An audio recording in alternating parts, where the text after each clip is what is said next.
Welcome back to the doctor's office. I am Dr. K.R.A. Knight, here to give you your proper diagnosis and prognosis and everything comics and comic book characters. So, we are at Avengers, pretty sure it's number 2. I have a lot to say about this. So, as we know from the last Avengers, Sam went to talk to Storm to see if she would join the Avengers as the voice of mutants.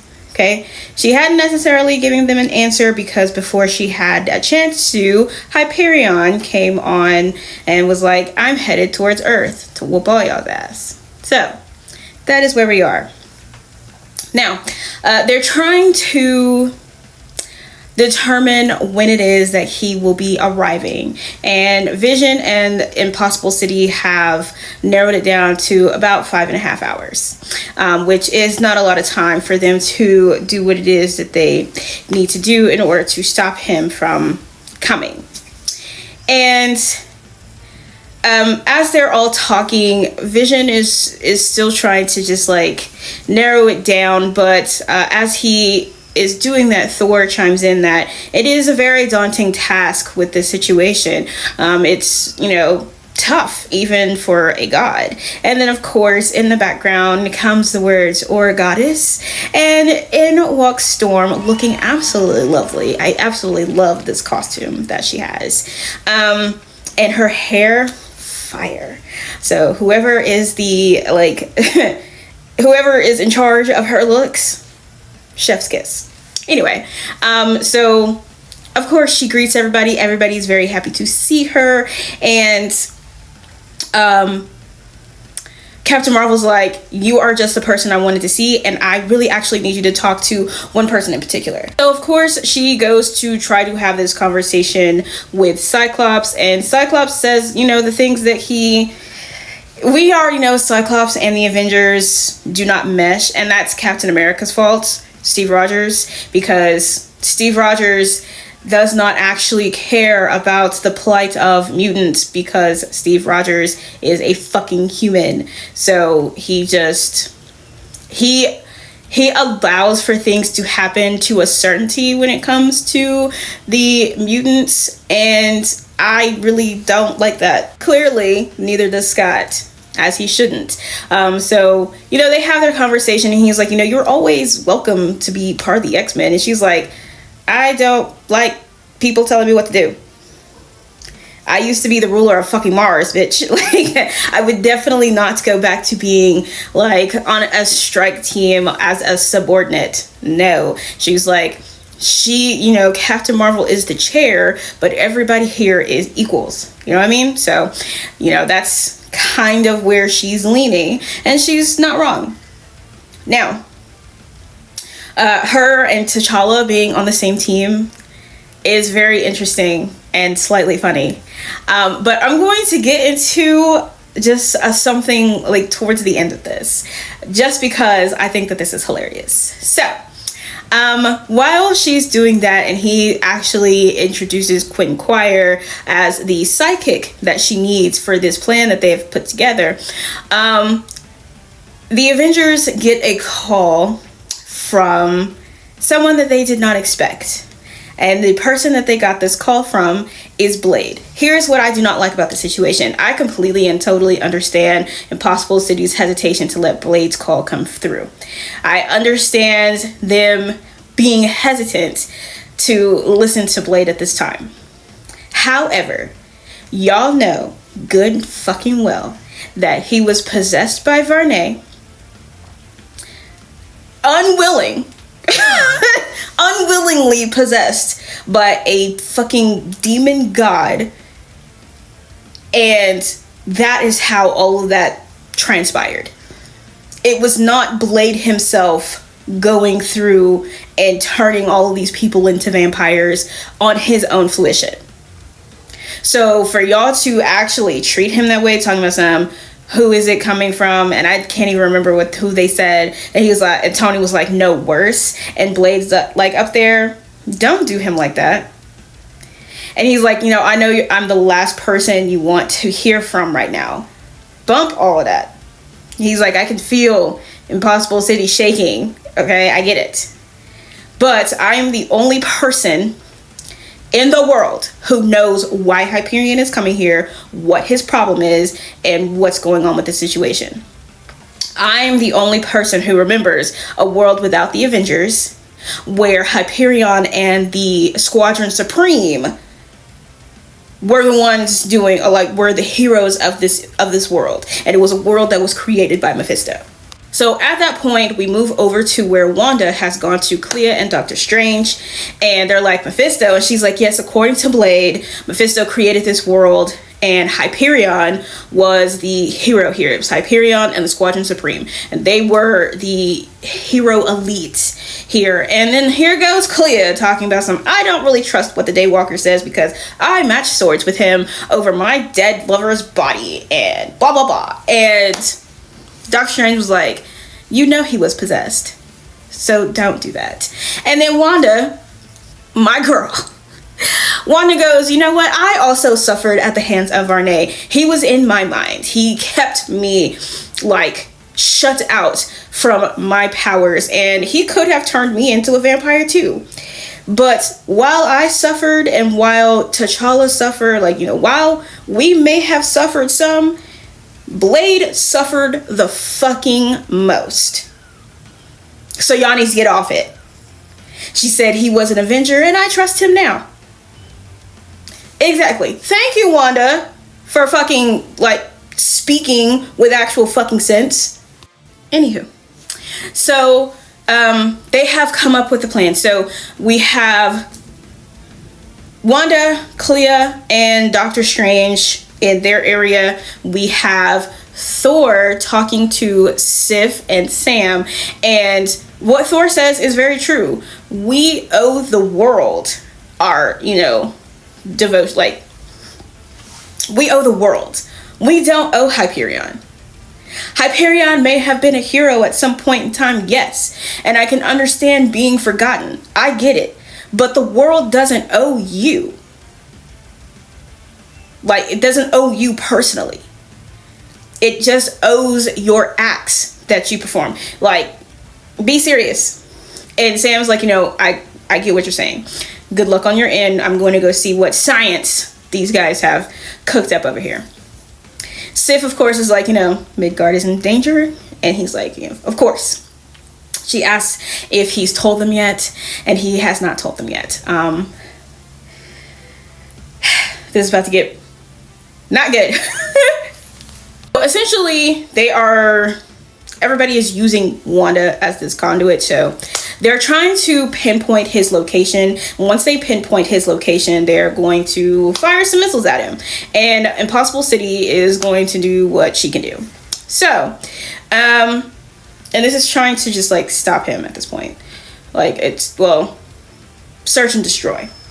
So, they have Quinquire as the mind. They have Clea, Doctor Strange, and Wanda coming together to make the soul. And then they have Sif as the eyes.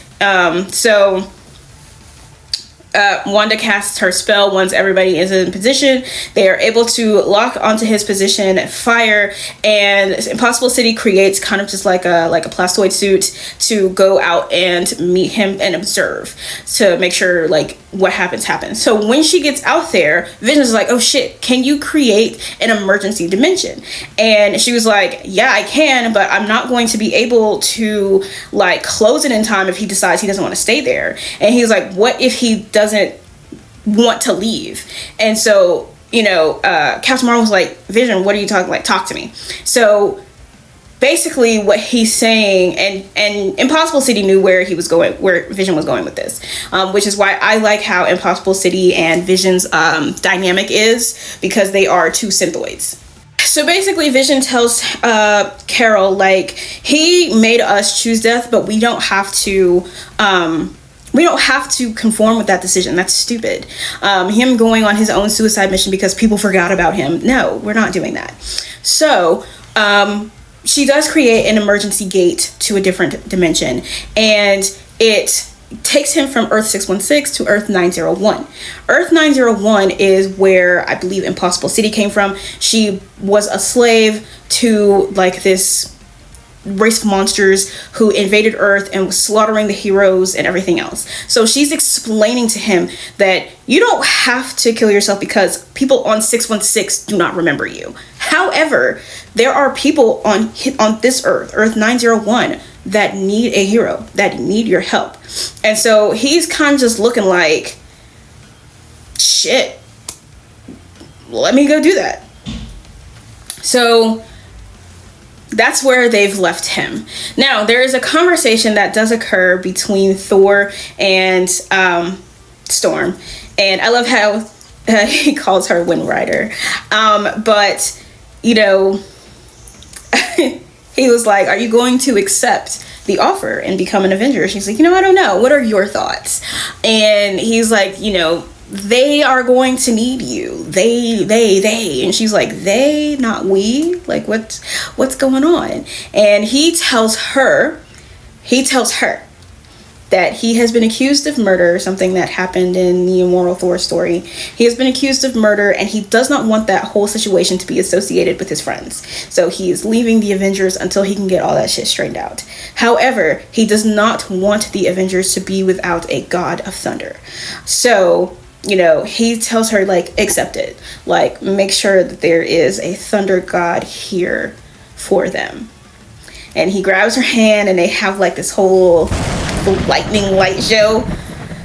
Listen, I don't know if anybody agrees with me. I think that they would make a fucking spectacular couple. I'm not even joking. I think that they would make an amazing couple. And the reason I say that is because out of everybody, including T'Challa, Thor has given her all of the props that she has ever deserved.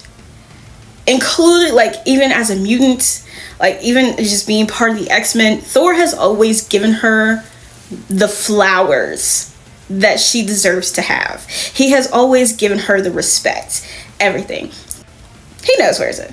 And everybody is absolutely in love with Storm, and I absolutely love it.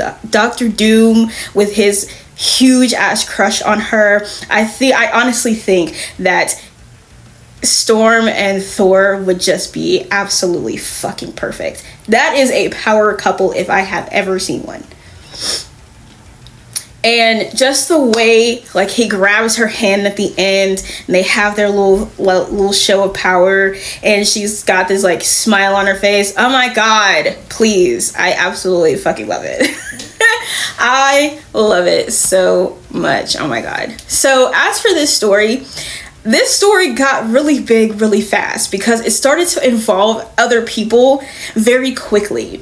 And as much as I love how stories get intense so fast, I was not expecting this. I was not expecting her to go talk to Scott and get Quentin Quire. I was not expecting to see Doctor Strange and Clea participating in this situation. I was not expecting to see Blade at all. I was not expecting Thor and Sif to be like, I wasn't expecting to see Sif at all. I was quite literally expecting just like this huge ass fight just based on the cover of the story. I was expecting this huge ass fight, and I didn't get that. I was perfectly fine with not getting it because the story develops so well. And again, with the whole situation with Blade, I don't like how they're treating Blade as if Blade was just like, I have decided to turn evil and kill everyone.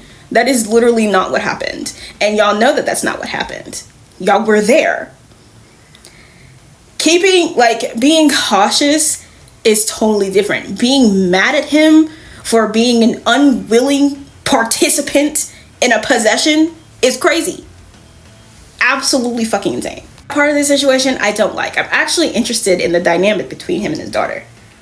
That is where that is the dynamic I'm missing, because I see how it's forming between him and the Avengers.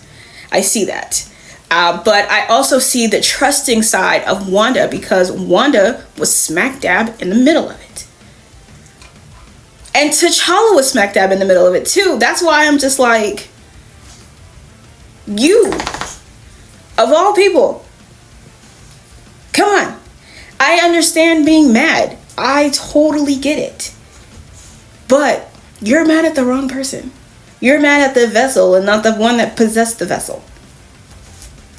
And you act like he invited Varney into him and was just like, I wish to turn evil. Give me your power. You know that that's not what happened. You know Blade don't like that shit. So why are you acting like that? But anyway, the story, as you can see, did a lot. So I love this one. If I had to rate it, I would say like 9 out of 10. Mainly because I think that there should have been a little bit more with Storm, because they're making a big deal out of Storm coming to the Avengers. I think there should have been a little bit more with Storm in there. But, you know, we'll see later. But that is it for this episode of The Doctor's Office. And I will see you at your next checkup.